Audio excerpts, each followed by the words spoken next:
আমরা আলেম ওলামারাই বলতাম ভারতের আধিপত্য আমরা মানি না, ভারতের আধিপত্য মানি না বলেই 1905 সালে আমরা বঙ্গভঙ্গ করে কলকাতার এই শৃঙ্খলা আমরা ভেঙেছিলাম। ভারতের আধিপত্য মানব না বলেই 1947 সালে দিল্লিকে আমরা তালাক দিয়েছিলাম। ডক্টর ইউনূস সাহেব, প্রফেসর ইউনূস সাহেব, সমস্ত রাজনৈতিক দলেরা আপনারা ভালো কথা বলতেছেন, কিন্তু মনে রাখেন 20 বৃক্ষের গোড়ায় পানি ঢেলে ডাল ছাটলে এই গাছ কোনোদিন শেষ হবে না। 20 বৃক্ষকে যদি মারতে হয়, ধ্বংস করতে হয়, শেকড় শুদ্ধ উপড়ে ফেলতে হবে। বাংলাদেশে ভারতের আধিপত্যবাদের শেকড় হলো আমার সংবিধানের ধর্মনিরপেক্ষ মতবাদ। আমি চ্যালেঞ্জ করে বলবো 1971-এর মুক্তিযুদ্ধের সময়ে, মুক্তিযুদ্ধের আগ পর্যন্ত বাংলাদেশে কোন আওয়ামী লীগের নেতা, কোন নেত্রী, বাংলাদেশের কোন রাজনৈতিক নেতা কোনদিনও বাংলাদেশে ধর্মনিরপেক্ষতার কথা বলে না। এটা 72 সালে ভারত থেকে আমদানি করা হয়েছে। যতক্ষণ পর্যন্ত ভারতের আমদানিকৃত এই পচা মাল বাংলাদেশ থেকে আবার ভারতে পাচার না করা হবে, ততদিন বাংলাদেশ ভারতীয় আধিপত্যবাদ থেকে মুক্তি পাবে না। এজন্য এবার একটাই আওয়াজ, বাংলার সংবিধান থেকে ধর্মনিরপেক্ষতা নামক কুফরি মতবাদ বাংলাদেশ থেকে পাচার করে দিল্লিতে পাঠিয়ে দাও, দিল্লিতে পাঠিয়ে দাও।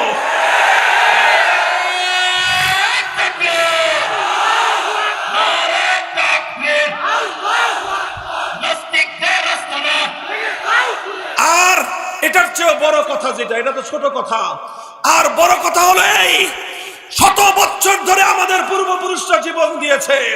নিসার আলী তিতুমীর বাঁশের কিল্লা করে জীবন দিয়েছে।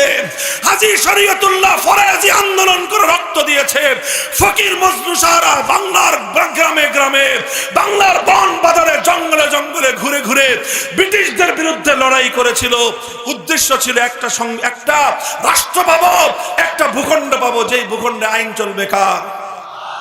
যারা আল্লাহর আইনের বিরুদ্ধে, কোরআনের আইনের বিরুদ্ধে যারা আইন তৈরি করতে চায়, আমরা যখন একত্ববাদের কথা বলি, আমরা যখন তাওহীদের কথা বলি, আমরা যখন ঈমানের কথা বলি, তখন তাদের ক্ষমতার মসনদে গিয়ে আঘাত লাগে। আর তারা তখন ক্ষমতার মসনদকে রক্ষা করবার জন্য আমাদের ঈমানকে ধ্বংস করতে চায়, আমাদের ঈমানের আওয়াজকে টুটি চেপে হত্যা করতে চায়। আমরা চিৎকার করে বলি, ঈমান জীবন থাকে কি থাকবে সেটা আমাদের চিন্তা করবার সময় নাই। ঈমানের কথা বলেছি, বলবো, বলতেই থাকবো ইনশাআল্লাহ। মুহতারাম হাজিরিন, এই জন্য আমি যেই কথাটা বলতেছি, দেখেন, এটা শুধু রাজনীতির কথা না, এটা শুধুমাত্র কোন দলের বিরুদ্ধে কথা নয়, তবে এটা এমন একটা কথা, এটার সঙ্গে রাজনীতির সম্পর্ক আছে। এটা এমন একটা কথা, এটার সঙ্গে রাষ্ট্র ব্যবস্থার সম্পর্ক আছে।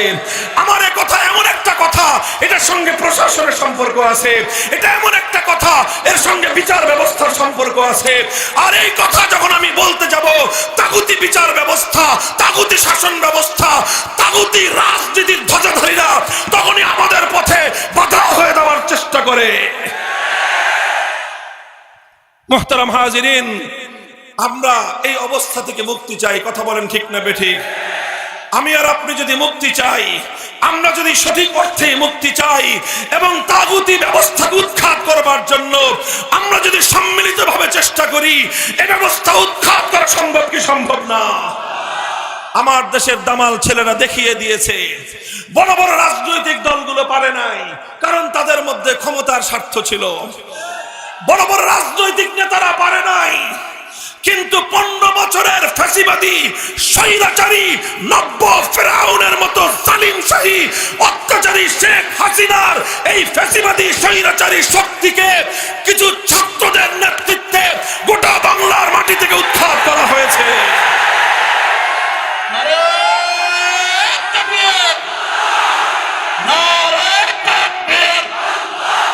মুহতারাম হাজিরিন, এটা কিভাবে সম্ভব হয়েছে? যখন কিছু মানুষ সিদ্ধান্ত নিয়েছে প্রয়োজনে জীবন দিব আর অন্যায়ের সামনে মাথা নোয়াবো না। কিছু মানুষ সিদ্ধান্ত নিয়েছিল লড়াই করব আর ফ্যাসিবাদী শক্তির সামনে মাথা নত করব না। কিছু মানুষ সিদ্ধান্ত নিয়েছিল বুক পেতে দিলাম, গুলি কর, কিন্তু জালেমকে আর প্রশ্রয় দিব না। কিছু মানুষ সিদ্ধান্ত নিয়েছিল জীবন দিতে হলে জীবন হব। অল্প কয়েকটা ছাত্র দামাল ছেলেরা যখন জীবন দেওয়ার জন্য রাস্তায় নেমেছে, হয়তো 2000 দামাল যুবকের রক্তে আমার মাতৃভূমি রঞ্জিত হয়েছে, কিন্তু 15 বছরের স্বৈরাচারী ফ্যাসিবাদী সরকার বাংলার জমিন থেকে, বাংলার মানচিত্র থেকে উৎখাত হয়ে গেছে।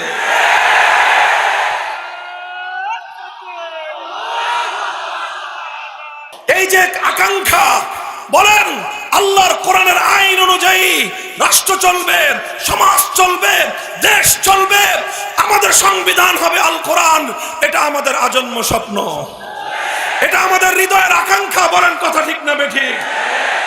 এটা শুধু আজকের আমাদের আকাঙ্ক্ষা নয়, এটা শুধু আজকের আমাদের তামান্না নয়, এই তামান্না আমাদের শত বছর ধরে, শত শত বছর ধরে আমাদের এই জমিনের মুসলমানরা একটা স্বপ্ন দেখেছে, একটা ভূখণ্ড হবে, একটা জমিন হবে, একটা মানচিত্র হবে। সেই মানচিত্রে আর কিছু পাই বা না পাই, আইন চলবে কার? সংবিধান থেকে আল্লাহর উপর অবিচল আস্থা এবং বিশ্বাস মুছে ফেলে আবার সেই ভারত মাতার চরণ তলে বলি দেওয়ার দাসখত, এই শেকল পরা জিঞ্জির, এই গোলামীর জিঞ্জিরের কথা, ধর্মনিরপেক্ষতা আবার পুনর্বহাল করে বাংলাদেশকে ভারতের করদ রাজ্যে পরিণত করেছে। আমার কথা শেষ। এখন আমি আপনাদের কাছে দুইটা আহ্বান জানাবো। এক নম্বর আহ্বান, এতদিন তো আমরাই শুধু চিৎকার করতাম ভারতের বিরুদ্ধে, আমরা আলেম ওলামারাই বলতাম ভারতের আধিপত্য আমরা মানি না, ভারতের আধিপত্য মানি না বলেই 1905 সালে আমরা বঙ্গভঙ্গ করে কলকাতার এই শৃঙ্খল আমরা ভেঙেছিলাম। ভারতের আধিপত্য মানব না বলেই 1947 সালে দিল্লিকে আমরা তালাক দিয়েছিলাম। কিন্তু এরপরে ছলে বলে কৌশলে আমাদেরকে তারা শৃঙ্খলে আবদ্ধ করে বাংলাদেশের 18 কোটি শাহজালালের সন্তানদেরকে তারা দাবায় রাখবার চেষ্টা করতেছে। আমরা প্রতিবাদ করতাম, অন্যরা করতো না। এখন তো মাশাআল্লাহ অন্তর্বর্তীকালীন সরকার সহ সব রাজনৈতিক দল একই কথা বলে।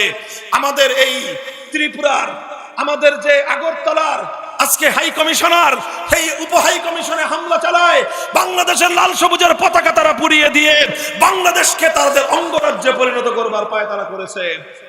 গোটা বাংলাদেশ, সকল রাজনৈতিক দল, সমস্ত ধর্মাবলম্বী, হিন্দু, বৌদ্ধ, খ্রিস্টান, মুসলমান সব ঐক্যবদ্ধ হয়েছে যে ভারতীয় আধিপত্যবাদ থেকে বাংলাদেশকে মুক্ত রাখতে হবে। কথা বলেন ঠিক না বেঠিক? আমার এই ক্ষেত্রে কথা হলো এই, ডক্টর ইউনূস সাহেব, প্রফেসর ইউনূস সাহেব, সমস্ত রাজনৈতিক দলেরা আপনারা ভালো কথা বলতেছেন, কিন্তু মনে রাখেন 20 বৃক্ষের গোড়ায় পানি ঢেলে ডাল ছাটলে এই গাছ কোনোদিন শেষ হবে না। কথা বলেন ঠিক না বেঠিক? 20 বৃক্ষকে যদি মারতে হয়, ধ্বংস করতে হয়, শেকড় শুদ্ধ উপড়ে ফেলতে হবে। বাংলাদেশে ভারতের আধিপত্যবাদের শেকড় হলো আমার সংবিধানের ধর্মনিরপেক্ষ মতবাদ। আমি চ্যালেঞ্জ করে বলবো 1971-এর মুক্তিযুদ্ধের সময়ে, মুক্তিযুদ্ধের আগ পর্যন্ত বাংলাদেশে কোন আওয়ামী লীগের নেতা, কোন নেত্রী, বাংলাদেশের কোন রাজনৈতিক নেতা কোনদিনও বাংলাদেশে ধর্মনিরপেক্ষতার কথা বলে না। এটা 72 সালে ভারত থেকে আমদানি করা হয়েছে। যতক্ষণ পর্যন্ত ভারতের আমদানিকৃত এই পচা মাল বাংলাদেশ থেকে আবার ভারতে পাচার না করা হবে, ততদিন বাংলাদেশ ভারতীয় আধিপত্যবাদ থেকে মুক্তি পাবে না। এজন্য এবার একটাই আওয়াজ, বাংলার সংবিধান থেকে ধর্মনিরপেক্ষতা নামক কুফরি মতবাদ বাংলাদেশ থেকে পাচার করে দিল্লিতে পাঠিয়ে দাও, দিল্লিতে পাঠিয়ে দাও।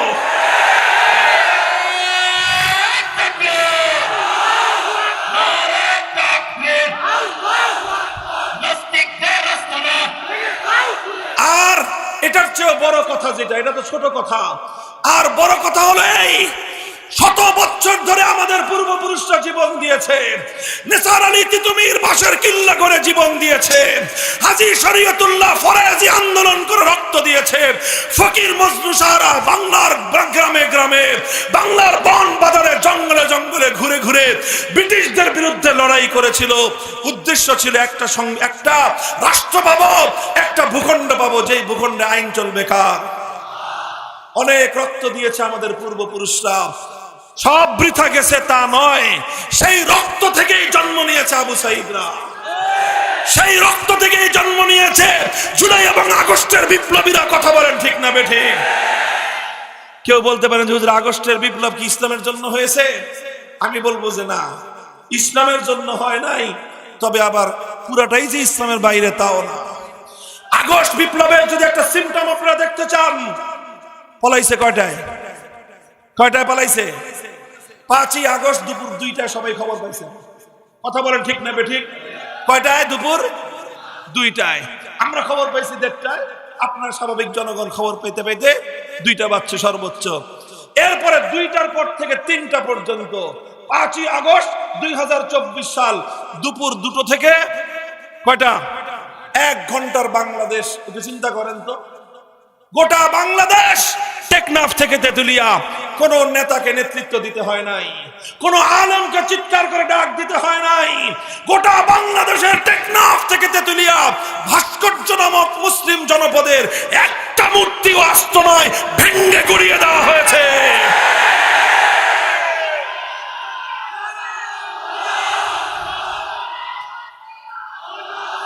বলেন এই মূর্তিগুলো ভাঙছে কারা? বিপ্লবীরা। বলেন কারা ভাঙছে? বলেন 5ই আগস্ট গোটা বাংলাদেশকে মূর্তি মুক্ত করেছে কারা? বিপ্লবীরা। এটার অর্থ এটা না যে হিন্দুদের মূর্তির বিরুদ্ধে আমাদের কোনো কথা আছে না। আপনাদের মূর্তি হিন্দু ধর্মাবলম্বীদের মন্দিরে, তাদের বাড়ি ঘরে তারা মূর্তি রাখবে, সেটা তাদের ধর্মীয় বিষয়। এটা নিয়ে কখনোই আমরা সাম্প্রদায়িক উস্কানিমূলক কোনো কথাও বলি না, কাজও করি না। কথা বলেন ঠিক না বেঠিক? বরং হিন্দু ধর্মাবলম্বীদের বাড়ি ঘর, উপাসনালয়, ব্যবসা প্রতিষ্ঠান সবকিছু আমরা সর্বপ্রথম নিরাপত্তা দেওয়ার অগ্রাধিকার দিই, সেটা সেই জায়গায়।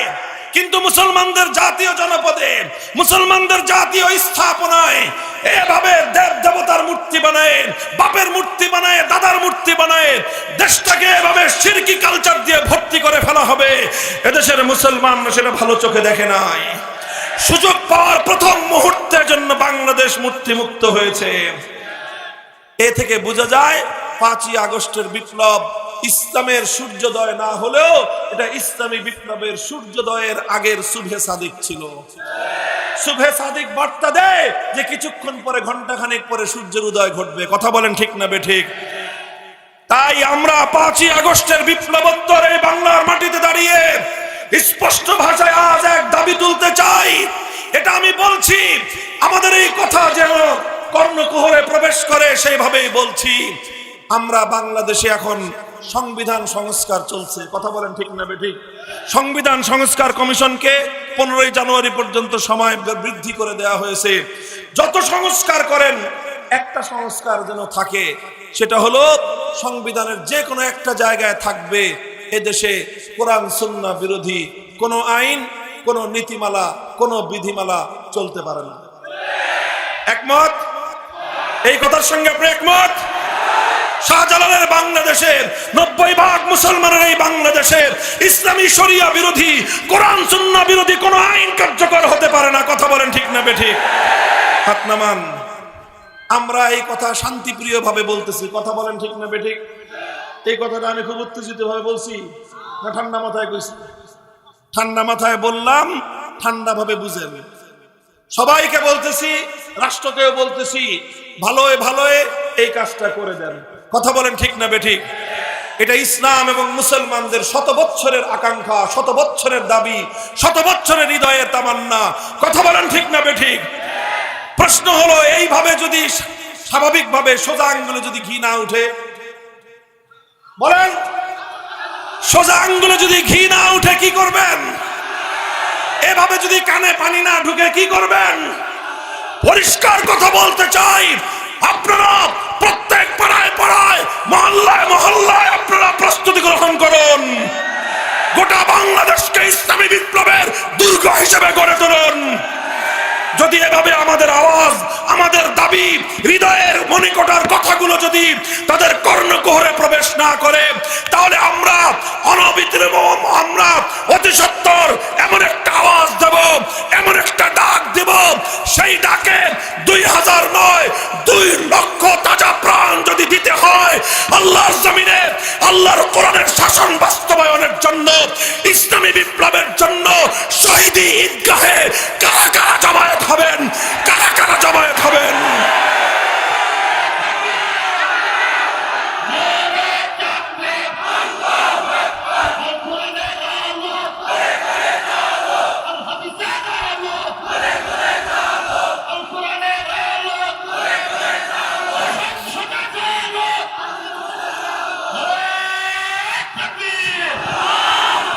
এই ভাই, এই কথাগুলি কি শুধু কথার কথা না শপথ? বলেন শপথ, অঙ্গীকার কার সাথে? বলেন কার সাথে? আল্লাহ এই অঙ্গীকার দেখছেন? কি বিশ্বাস আপনাদের? আল্লাহ দেখছেন কি দেখেন নাই? শুনছেন কি শুনেন নাই? অঙ্গীকার রক্ষা করবেন কি করবেন না, এটা আমার আপনার যার যার খোদার সাথে সে বুঝবেন ইনশাআল্লাহ। কথা বলেন ঠিক না বেঠিক? ইনশাআল্লাহ আগামীর বাংলাদেশ হবে ইসলামের বাংলাদেশ। কথা বলেন ঠিক না বেঠিক? এর পরবর্তী বিপ্লব হবে ইসলামের বিপ্লব। আল্লাহ পাক রব্বুল আলামিন কবুল করেন, তৌফিক দান করেন।